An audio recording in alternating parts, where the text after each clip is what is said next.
so I am Aviation and Aerospace Industry Manager at the Metro Denver EDC, and in that role I lead the staffing efforts for the Colorado Space Coalition. The Colorado Space Coalition is an industry advocacy group promoting, marketing Colorado's many space assets and providing a platform for legislative advocacy.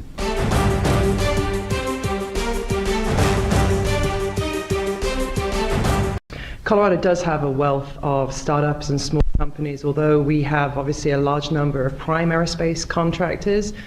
Actually, more than 54% of Colorado's aerospace companies actually employ 10 people or fewer. And those companies are located primarily along the Front Range corridor, so from Fort Collins in the north down to Colorado Springs, where we are here today.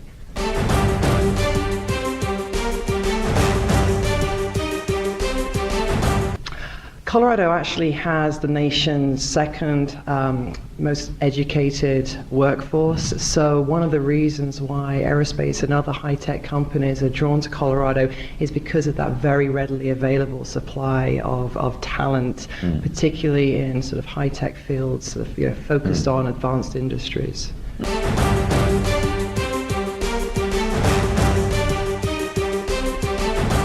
Oh, absolutely. We have prime contractors such as Ball Aerospace, Lockheed Martin, that are focusing very much on defense and civil satellites, some of those very large-scale national projects.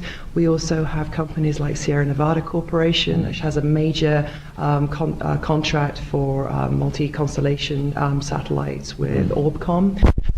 And then companies like Surrey Satellite, actually originally a UK company, they have the US headquarters here in the Denver, or in the Denver, again, sort of small commercial satellites. So we have the full satellite supply chain.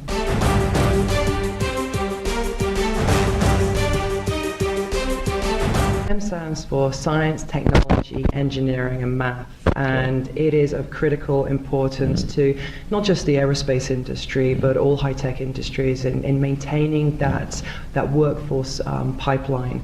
So for aerospace in particular, it is critical that a lot of the times, because you can't hire foreign talent because of national security issues, that our STEM workforce is homegrown.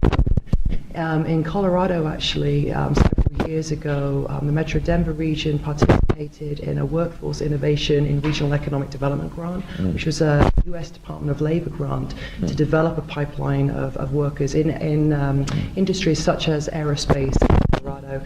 $4 million were spent on sort of workforce development programs focused on STEM initiatives that would support our aerospace industry here in Colorado.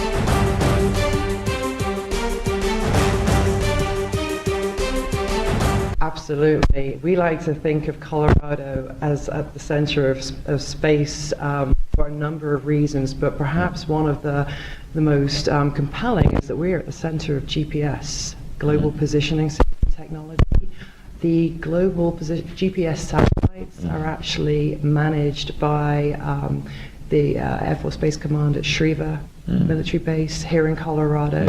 Lockheed Martin here in Colorado is building the next generation of GPS satellites, and Raytheon Company, again here in Colorado, is providing the ground control segment for GPS satellites. So everything GPS is managed and operated and built here in Colorado.